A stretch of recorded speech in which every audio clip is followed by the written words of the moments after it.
நாங்க நிலத்தை அடுத்த பேர்ல எழுதி வச்சு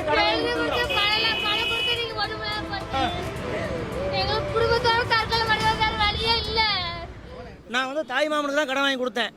அந்த பையன் நல்லா இருக்கணும் அப்படின்னு தான் வாங்கி கொடுத்தேன். இப்போ எனக்கு என்ன வழின்னு தெரியல. அதுக்கு தான் எங்கள் மாமன்கிட்ட சொன்னேன், ஒன்று எனக்கு பணத்தை நீ வாங்கி கொடு, இல்லைன்னா கலெக்டர் ஆஃபீஸ் சொல்லவா, நான் உங்களோட எல்லாம் மறந்து குடிச்சிடுறேன், தீமனை ஊற்றி பொறுத்திக்கலாம் அப்படிங்கிறாரு. நான் எங்கள் மாமன் நம்பி வந்துட்டேன்.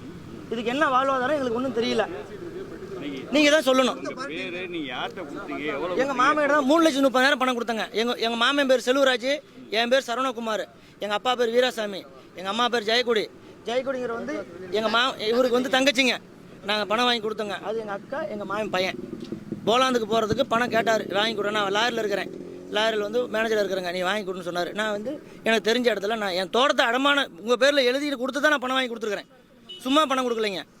இன்றைக்கி 50 லட்ச ரூபா தோட்டத்தை 3 லட்ச ரூபா 4 லட்ச ரூபாக்காக நான் எழுதி கிரையும் கொடுத்து அந்த கிரைய செலவை நான் 50,000 ரூபா கொடுத்து நான் ஒரு பணம் வாங்கி கொடுத்துருக்குறேன். இப்போ இதுக்கு எனக்கு என்ன வழி? இவர் என்னங்கிறாரு, நான் எல்லோரும் போய் இது தற்கொலை பண்ணிக்கலாம் அப்படிங்கிறாரு. சரி வா அப்படின்னு போய் நான் வந்திருக்கிறோங்க. என் பேர் சரவணகுமாருங்க. நான் கொடுத்தது இவர்கிட்ட கொடுத்துருக்கேன். ஆனால் இவர் யார்கிட்ட கொடுத்தது எனக்கு தெரியாது. நம்பர் 1 டோல்கேட்டில் இருக்கிறாங்க புனிதா ரோசி மலர்ட்டுங்க. நான் வந்து பணம் வந்து அக்கௌண்ட்டில் தான் அனுப்பிச்சி விட்டுக்கிறேங்க.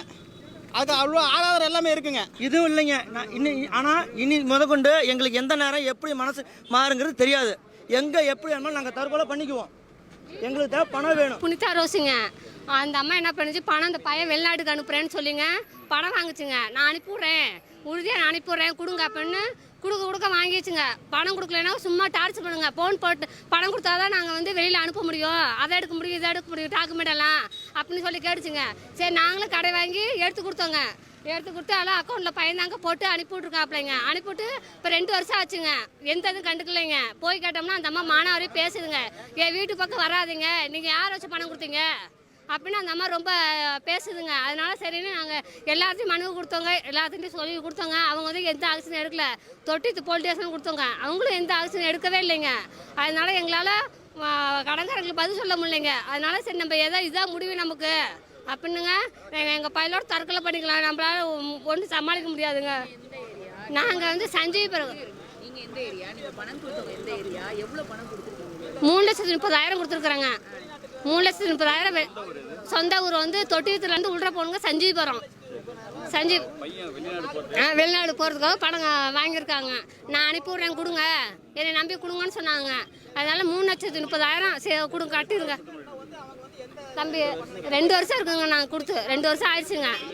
அனுப்பவே இல்லைங்க. இன்னைக்கு நாளைக்குன்னு 1 மாதம் ஆகும், 10 நாள் ஆகும் அப்படியே சொல்லி ஓட்டிடுச்சுங்க. அது எந்த இது இன்னும் பண்ணவே இல்லைங்க. போய் ஃபோன் போட்டால் போனை எடுக்க மாட்டேங்குதுங்க.